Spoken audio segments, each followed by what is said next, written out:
Muchísimas gracias, muy buenos días familia, y digo familia porque os lo considero como tal. Estuve encantado en Toledo en el segundo foro y ahora desde luego es un privilegio y un honor estar aquí con vosotros. En primero, empiezo rebajando expectativas, porque en alguna parte figura como título de mi intervención el apagón de la FM. Vale, todavía no he llegado a futurólogo. Me parecería muy pretencioso por mi parte hablar de fechas de apagones de FM en España y además, bueno, seguro que prematuro y arriesgado.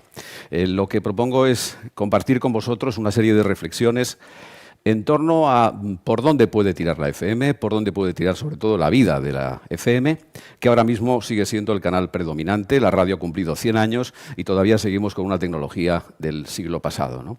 La radio es el único medio que no ha evolucionado y que no ha sufrido ese proceso de transformación digital que sí ha sufrido la televisión o la prensa. Antes de empezar propiamente con la conferencia, sí que me gustaría, es que si no reviento, como no tengo tiempo, comentar simplemente y compartir con vosotros el tuit que he publicado esta mañana referente al EGM. No podían haber escogido mejor los compañeros de Canarias Radio el día que hacerlo coincidir con el de las notas de la radio, ¿no? EGM, la radio en España sigue perdiendo oyentes, pocos, pero la tendencia sigue. Baja el consumo de generalista, sube la radiofórmula musical, se aprecia cansancio de los oyentes en los extremos, en la SER y en COPE, y crece Onda Cero. Y la radio sigue envejeciendo. Este sería el tuit. Lo de aventurarme en torno a izquierdas, derechas y marcas no es cosa mía, sino que es del CIS, una encuesta del año pasado en la que los propios oyentes encuestados establecían la diferenciación de las cadenas, de las marcas de las cadenas en función de su ideología o de la percepción de su ideología. Ahora sí, empezamos. Dejo el móvil, que ni falta que hace, y empezamos a compartir. Y yo creo que estaremos de acuerdo todos, y no voy a descubrir nada, si empezamos pensando en que el paradigma ha cambiado. La irrupción de Internet, de la que llevamos ya varias décadas, 30, 40 años de Internet, aunque los más fuertes son los últimos, lógicamente por penetración, ha cambiado el paradigma. Ahí tenéis unas imágenes de cómo se consumía radio en el año 60, por ejemplo, en los años 60, y cómo se consume radio ahora mismo, ¿no? No tiene nada que ver, ni siquiera la indumentaria, ni el pelo, ni muchas de las costumbres y hábitos que teníamos entonces, ¿no? Algunos esos años los conocimos muy pequeños y otros no. Por eso, en cualquier caso, así ahora en 2024 se consume audio y radio, las dos cosas, ¿no? Ese cambio de paradigma provenía de una situación en la que vivía la radio, que era que el medio estaba en el círculo, en el punto de mira, y los oyentes gravitaban alrededor de la radio. La llegada de Internet, la propia evolución del medio, ha hecho que esto evolucione y nos encontremos con que el oyente ahora es el que ha ocupado el centro de ese círculo y la radio o las radios son las que gravitan alrededor del medio. Y ahí estamos, justamente en este paradigma que ha cambiado, el del siglo XXI, al que la radio pretende llegar a través de diferentes canales. Canales analógicos, canales digitales y, por supuesto, todos conocemos cuáles son estos canales. La onda media, la TDT, la online, la DAB y, por supuesto, el canal predominante que es la FM. Vamos, si os parece, a pesar. Vamos a poner en la balanza a cada uno de ellos y vamos a establecer el peso que tiene cada uno para ver cuál es realmente más importante y cuál no lo es, o no lo es tanto. En primer lugar, tenemos un 2,2% de la audiencia total de la radio en España, que corresponde a oyentes que la escuchan a través de la onda media. Representan muy pocos oyentes, pero claro, todavía son varios miles de oyentes. Hablaremos de ellos también y sobre todo hablarán después los compañeros de Radio Nacional, Ángel García Castillejo y Javier Sánchez. Tenemos la TDT, que también es un canal residual, si consideramos canal residual a partir de 5% de audiencia o menos. Esa sería la barrera para considerar un canal como canal residual. La radio online tiene un 13%, es decir, después de los años y años y años que lleva emitiendo la radio a través de la red, todavía la audiencia es muy pequeña. Ese 13% se refiere únicamente a oyentes que escuchan la radio en streaming. Si sumáramos los oyentes que escuchan la radio a través de podcast, hablaríamos de un 21%. Subiría un poco, pero no es un número exacto, vamos a comparar, no vamos a mezclar churras con merinas, ¿no? La FM, estamos hablando del 82,4% de los oyentes de radio en este país que la escucha a través de este canal predominante, como digo. Y de la DAB no sabemos absolutamente nada. Todavía ni siquiera el EGM lo pregunta. Habrá que tomar en algún momento la decisión de preguntar en la encuesta, lógicamente, a ver quiénes escuchan la radio a través de DAB, porque ya se está emitiendo a través de DAB+, después de la iniciativa de Radio Nacional de España de hacerlo. Así que este es el nuevo paradigma en el que nos encontramos y partimos de una fotografía general de cada uno de los canales con los que pretendemos llegar hasta el oyente y hacer algo que justamente el mundo del marketing preconiza, y es fidelizarle. Qué bonita palabra, ¿no? Fidelizar a nuestros oyentes. Vamos a eliminar los canales que no nos interesan y vamos a centrarnos concretamente en la FM. Y me gustaría compartir con vosotros una breve reflexión en torno al perfil que tienen los oyentes que escuchan radio en España a través de FM. Y, bueno, por supuesto hay mucha información en el EGM en torno a cómo es este oyente, al igual que cómo es el oyente de radio online o el oyente de onda media, ¿no? Pero voy a compartir únicamente 3 aspectos que me parecen muy significativos. El primero de ellos es la edad. Creo que nadie se sorprenderá si hablo de que la edad promedio de los oyentes que escuchan radio a través de FM tienen 50 años. El segundo es el poder adquisitivo. Dice el EGM que los oyentes de FM, dice el EGM, no sé si lo he dicho bien, ya estoy, perdón, dice el EGM que los oyentes de FM tienen más poder adquisitivo que los de onda media y menos poder adquisitivo que los de online. Y eso es lo que quiero compartir con vosotros. Y un último dato también significativo. ¿Cuántos jubilados escuchan la radio a través de la FM? Pues casi un 20%, teniendo en cuenta que la radio online únicamente no llega todavía al 10%. Excuso deciros los jubilados que escuchan la radio a través de la onda media, que ya tiene una edad cercana a la jubilación, ¿no? Esa es la situación, ¿no? Vamos a hacer un poco de historia, pero no por el simple hecho de hacer historia o de lucirme especialmente con vosotros, que, insisto, somos familia, o sea que me gustaría ser absolutamente honesto con todos vosotros, ¿no? Vamos a trasladar momentos históricos del paso de la onda media a la FM para tratar de averiguar o de establecer paralelismos entre lo que está ocurriendo ahora mismo entre el paso de la FM a la DAB+.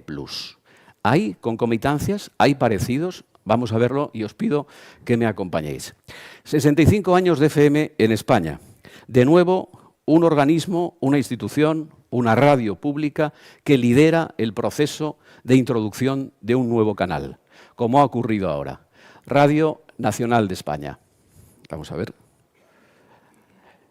En 1957 empiezan las emisiones regulares, en pruebas, es a los 2 años cuando empiezan las emisiones regulares. Nace en el año 64 el segundo programa, lo que se llamó Radio 2 y ahora es Radio Clásica, y en el año 67 nace el tercer programa, que es Radio 3. Bien, ¿cuál fue la actitud en aquel momento de la administración respecto de la introducción de un nuevo canal? La obligatoriedad. Había que ir a FM sí o sí. Y no solo eso, la administración estableció un plazo. Dijo, señores, concesionarios de onda media, tienen ustedes que pasar de onda media a FM y tienen 5 años. Claro, evidentemente hubo ataques de ansiedad en algunos despachos de radios, por lo que suponía aquello de apertura de un nuevo canal, creación de una nueva red de emisoras, etcétera, etcétera, que seguro que todos tenéis, sobre todo los técnicos, tenéis en la cabeza. Bien, consiguieron una prórroga. Pero ¿cuál fue la sanción? ¿Cuál fue la sanción que estableció la Administración para todas aquellas emisoras, cadenas o marcas concesionarias de onda media que no fueran a FM? La sanción fue la pérdida de la frecuencia. Se les quitaba el título habilitante de onda media. Hombre, era razón, yo creo que más que suficiente para motivar al paso a la FM. Y había una última condición. No se podía emitir lo mismo de la onda media. Por tanto, tenían que crear un nuevo producto. Y toda la radio privada, fundamentalmente la cadena SER, entonces pensaron, ¿cuál es el producto más barato que me cueste lo menos posible que yo pueda utilizar para crear nuevos contenidos en este nuevo canal al que encima me obligan a ir? ¿Y por qué no ponemos discos? O sea, que no creáis que hubo una motivación de redescubrir o descubrir en España la radiofórmula musical. No, fue en realidad la necesidad de reducir costes. Ya empezábamos entonces, seguimos con la reducción de costes para ofrecer un producto que llenara esa nueva frecuencia, la FM, y nos reportara pues, un gasto menos cuantioso. ¿Qué ocurre, por tanto, en 1966? Y precisamente en la cadena SER. En el año 66, un programa de Radio Madrid se convierte en cadena nacional. El programa de Radio Madrid era la SER, los 40 principales, que nacen como los 40 principales en la cadena SER en Gran Vía 32, desde la sede que todavía sigue ocupando la cadena SER. ¿Y cuál fue? Aquí hay otro paralelismo. Si el primero no se ha cumplido, porque la administración ahora no es proactiva, es neutral, dice, allá ustedes, sector, pónganse de acuerdo que nosotros apoyaremos lo que ustedes decidan, pero nosotros no vamos a impulsar ni, por supuesto, a obligar a nada. La Unión Europea tiene el mismo planteamiento. Cada Estado tiene su propia hoja de ruta y respetamos los tiempos que van a ir adoptando cada uno de los Estados miembros. Perfecto. En el caso de la reacción de los privados, ¿cuál fue? Os va a sonar. Rechazo inicial absoluto. No queremos una nueva frecuencia, si nos va estupendamente con la onda media. Y además en la onda media tenemos contenidos generalistas, radio hablada, radio de contenidos. Ahora vamos a poner radio musical, porque nos han obligado ustedes. Es decir, la reacción inicial fue el rechazo. Digamos, a ver, además esto requiere inversiones. Encima nos limitan las coberturas.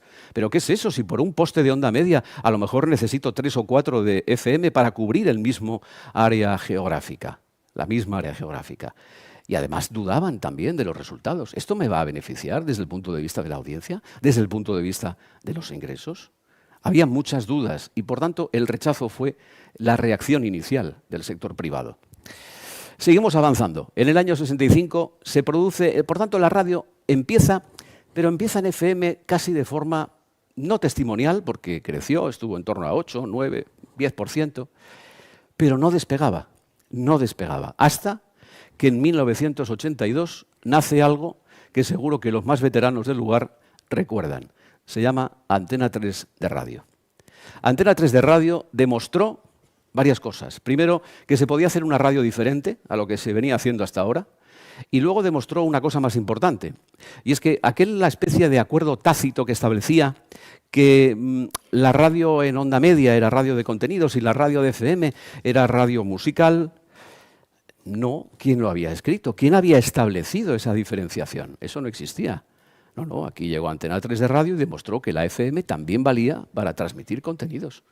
Y claro, lo que hizo Antena 3 supuso un revulsivo enorme y fue el despegue de la FM a partir del año 82, 83, 84. Lo vamos a ver en cuestión de unos segundos a través de diferentes gráficos. Pero antes quería deciros que esto nos demuestra, en ese paralelismo que intento establecer entre lo que ocurrió entonces y ocurre ahora, es que la razón que motiva la migración son los contenidos, no el canal. El canal ya estaba antes, ya estaba la FM desde el año 66, con las privadas y con Radio Nacional antes. No, lo que realmente produjo esa revulsión en torno a la llegada de un nuevo contenido fue Antena 3 de radio. Y en definitiva, ese paralelismo que he tratado de hacer es dibujar el mismo escenario en el que estamos ahora mismo entre el paso de la FM a la DAB y la reacción de los privados, que todavía permanecen reticentes, ¿no? Vamos, si os parece, a hablar de los problemas de la FM. Lo voy a pasar por encima porque creo que todos los tenemos en la cabeza, pero conviene recordarlos para hacer esa especie de radiografía, nunca mejor dicho, de la FM, ¿no? La calidad de la emisión, o sea, si la FM, las interferencias, la sobremodulación que sufre para para escucharla bien y que no se escuchen las interferencias que tiene como una emisión analógica, la saturación del espectro, sobre todo en las grandes ciudades, Madrid, Barcelona, Valencia, Sevilla, es imposible, no cabe nada, no cabe absolutamente nada, ¿no? El intrusismo, que vamos a hablar de las emisoras Jack Sparrow, las emisoras pirata son el pan nuestro de cada día, pero lo han venido siendo desde hace muchos años. Es la vergüenza nacional cuando nos miran desde fuera con ojos ojipláticos y no se lo pueden explicar, y sin embargo seguimos conviviendo con eso. Pero lo más grave en ese paralelismo que sigo estableciendo es que son los piratas los primeros que han llegado a la DAB+. Es para pensárselo, especialmente aquí, en Canarias. ¿Ah? El canal es un canal amortizado, no puede crecer más, es saturado, no hay, por tanto, futuro en la FM. Y un último dato que quiero compartir con vosotros, que puede ser el gran argumento que utilice la Unión Europea para, en algún momento, tomar decisiones y, mediante la directiva oportuna, como hizo con los receptores de DAB en los coches, establezca la obligatoriedad para todos los países miembros de la Unión Europea de ir a DAB+ a una fecha determinada. No me atrevo, evidentemente, a decirlo. Luego hablaremos de las fechas en las que otros países ya están pensando en apagar su FM. Pero en cualquier caso sí que existe esa posibilidad de que la Unión Europea, en función de la presión que reciba de los países que más inversión han realizado para pasarse a DAB y su penetración lo justifique, probablemente atienda razones y tome esta decisión. La eficiencia energética, es, lo veis ahí, un 70 o 90% más barata de ahorro energético respecto de la FM cuando el múltiples está a plena ocupación. Me parece que es un dato suficientemente significativo como para tenerlo en cuenta. En todo caso, seguimos avanzando rápidamente porque este es el gráfico que demuestra cómo la audiencia, en esos gráficos que se hacían manualmente en aquellos años porque no había ordenadores, veis cómo en el año 82 y al año siguiente, 83, 84, ahí se produce el escalonamiento de reducción de la onda media por el llamado efecto Antena 3. Pero es que si invertimos el gráfico, y en este caso hablamos de lo que ocurre con la FM, vemos cómo efectivamente en el año 82, 83, 84, 85, ahí crece exponencialmente la FM como consecuencia de ese mismo efecto de Antena 3. Y veis hasta dónde llegó la radio de FM en España, pues no llegó hasta el 14%, poco antes de que naciera Antena 3 de radio. El gráfico es este es el gráfico que se produce en 1982 hasta 1998, son datos del EGM, veis que el sorpaso de la FM a la onda media es en 1985-86, ahí se produce el sorpaso. Y ahí cada una de las tendencias o canales tiene su propia tendencia, ascendente en el caso de la FM y descendente en el caso de la onda media. Seguimos avanzando y el ejercicio que voy a intentar compartir con vosotros es avanzar en esta predicción, ¿no? Vamos a ver, tenemos aquí el periodo de 2012 a 2024, veis cómo la tendencia de la FM cambia. La tendencia de la FM empieza a decrecer. Y la tendencia de la radio online, aunque no al mismo ritmo, veis que va muy lento, tiene una clara tendencia ascendente. ¿Cuándo se van a cruzar? ¿Cuándo la FM puede pasar a ser residual en esa caída? Ese es el ejercicio que os propongo a continuación y vamos a intentar averiguarlo, ¿no? No es exactamente así, pero me permitiréis que redondee. Es decir, ni la FM pierde un 2% anual, que es un poco más, ni la radio online gana un 2%, que es un poco menos. Pero para hacerlo más fácil, vamos a hacer el cuadro desde 2025 hasta 2044. Este es el gráfico. ¿De dónde sale esto? ¿Me lo he inventado? No. Es una proyección matemática en la que me ha ayudado de un experto como Eduardo Madinabeitia, de reconocido prestigio en el sector de la investigación de mercados, y conjuntamente hemos realizado este gráfico que dice que en el año 2034, si todo va como hasta ahora, año 2034, 2035, se produciría el sorpaso de la radio online a la FM. Y la FM se convertiría en un canal residual en 2044. Bien, una vez que he compartido esto con vosotros, os digo, no os lo creáis. ¿Por qué? Porque aquí no se contempla cuál puede ser el futuro de la DAB+. Y me parece que si dentro de esos factores que pueden modificar, influir en este gráfico que acabo de compartir, en esta proyección matemática que acabo de compartir con vosotros, la primera es la DAB+. ¿Qué va a pasar con la DAB+? Y hay una serie de factores que van a influir negativa o positivamente en la aceleración de esa introducción de la DAB+ en España y, por tanto, en la modificación de esa proyección matemática. Porque como no hay datos acerca de consumo de DAB en España, no se pueden tomar en cuenta a la hora de hacer una proyección matemática. Me vais a disculpar, pero yo procuro hacerlo sobre datos y a partir de datos. La primera, desde luego, creo que estamos todos de acuerdo, es la decisión de la radio privada.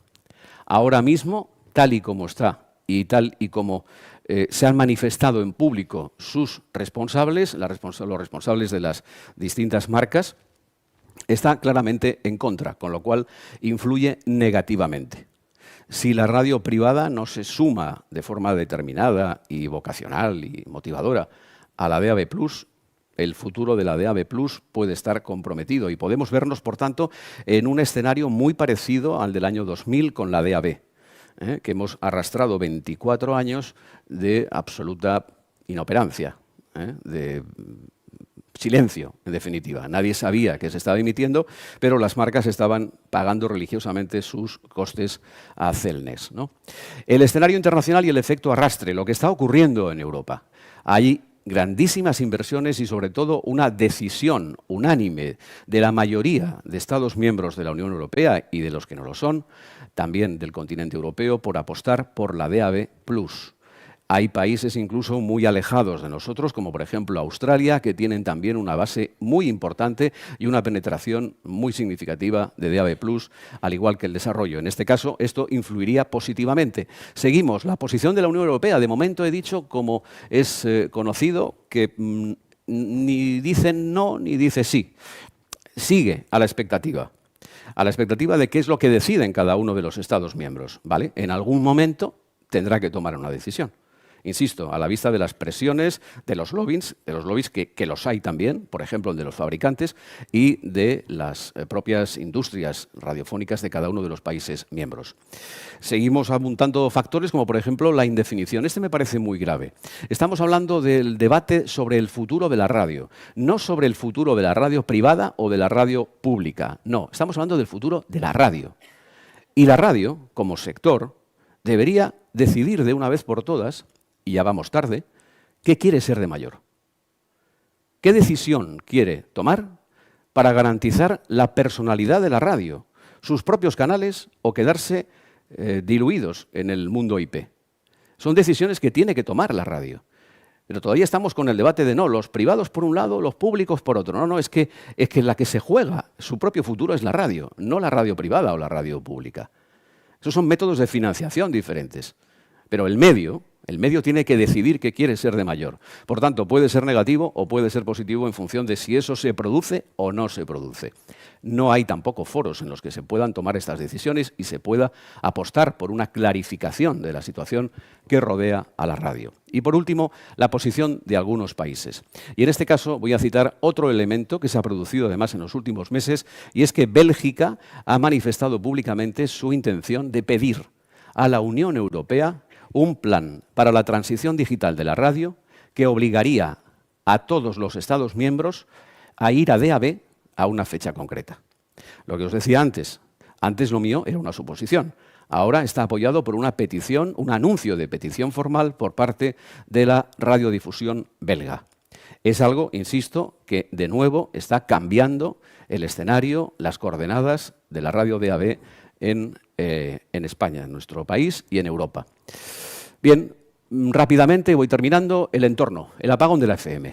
Ahí no quiero tampoco aburriros, voy al grano. Suiza le ha entrado miedo a última hora, ha prorrogado un poco hasta 2026 las licencias de FM y habla del apagón en 2026. Cuidado, que Suiza tiene una penetración, como veis ahí, del 81%. Penetración, no cobertura. Son palabras mayores. Podría irse ya mismo a DAB+, pero bueno, es que el ejemplo de Noruega y lo mal que lo hicieron todavía pesa mucho, ¿no? Y Suiza no quiere hacer las cosas mal, ¿no? Bélgica, os decía antes lo de Bélgica y ese plan que va a pedir a la Unión Europea, pero es que Bélgica ya está hablando, las emisoras francófonas por lo menos, del 2030. Ya hay fechas, empezamos a establecer fechas, ¿no? Y calendario. Y Alemania, ¿qué le pasa a Alemania? Fijaos, Alemania estudia el apagado de la FM de la radio pública en 2033. Y ahí apunto la decisión de la KEF. No me hagáis, por favor, pronunciar la KEF, decirlo en alemán porque no voy a poder. Pero la KEF viene a ser un organismo que subvenciona el canal de la radio pública, subvenciona la FM. Y la KEF ha dicho, oye, señores de la radio pública, Deutschland Radio y ARD, en 2033 os vamos a retirar la ayuda a la FM. Nosotros no queremos condicionar nada, pero a lo mejor ustedes tienen que detraer recursos de la producción de contenidos para pagar el canal, porque ya el canal será coste suyo directo. Hombre, es una forma muy sutil de decirles, venga, el 2033 me apagáis la FM, que vais a dejar de cobrar la subvención correspondiente. Es un hecho muy importante porque Alemania, como bien sabemos todos, representa bastante en el seno de la Unión Europea. Y termino con unas reflexiones finales. La primera, que tenemos FM para rato, no lo digo yo, lo dice la Unión Europea de Radiodifusión, a la vista de lo que está y a la vista también de la proyección matemática que he intentado compartir con vosotros, ¿no? La FM está clarísimo que hoy garantiza el negocio de la radio, está claro, tanto de la radio pública, de servicio público, como de la radio privada. Si no, la radio privada no estaría de uñas por el paso a una nueva tecnología, un nuevo canal lleno, en principio, de incertidumbres, ¿no? La FM envejecerá cada vez más, hemos visto que está en los 50 años, el año que viene a lo mejor está en los 51, y así sucesivamente iremos envejeciendo la radio, la FM y los oyentes de la FM, ¿no? La FM va a decrecer progresivamente y se va a convertir en residual, teóricamente, recuerdo simplemente la proyección matemática, en torno a 2044, si no pasa nada y la DAB+ no influye, ¿no? No se puede confiar en la FM, desde luego, como un canal de futuro. Creo que nadie está de acuerdo con esto porque FM representa presente, pero escasamente puede representar futuro al ser una tecnología ya amortizada, ¿no? Ahí tenéis, como os digo, amortizada. La IP mejora las condiciones, mejora ciertas condiciones de escucha, no la calidad, pero sí que hay algunas que la mejora y sobre todo depende también de los hábitos de consumo, ¿no? La radio en los coches por eso es tan importante, ¿no? Es estratégica para la radio, ¿no? Y hay que conservarla y hay que cuidarla, ¿no? Sin duda alguna, ¿no? La alternativa a la FM, pues todos sabemos que es la IP, hoy por hoy. Pero la IP supone perder el control del canal pasándoselo a terceros que no son de la empresa, con lo cual ¿eso representa una reducción de costes de emisión, la supresión de los centros emisores? Por supuesto que sí. ¿Llegaremos a esto? Probablemente. Pero no quiere decir que la radio no deba luchar por su propio canal, por su propio control del canal y por todo lo que ha venido siendo la radio en estos 100 años de vida que justamente celebramos este año 2024, ¿no? La DAB supone justamente el refuerzo de ese canal diferenciado y su propia personalidad. La DAB representa mantener el control sobre el canal, también sobre los contenidos, por tanto, y por último, la DAB garantiza el futuro con el mismo modelo que la radio ha tenido en estos 100 años, que es el modelo broadcast. Una frase final, Mario Pergolini es uno de los grandes periodistas de radio ahora mismo en Buenos Aires, en Argentina. Os recomiendo que sigáis algunas de las emisoras justamente de Mario Pergolini y dice eso, ¿no? Creo que no hay un destino de captación de jóvenes a través de la frecuencia modulada, vamos a tener que pensar en otra forma de llegar a ellos, ¿no? Y con esto, con esta frase final, comparto este momento, desde luego, de extraordinario interés y honor para mí y os doy las gracias. Muchas gracias.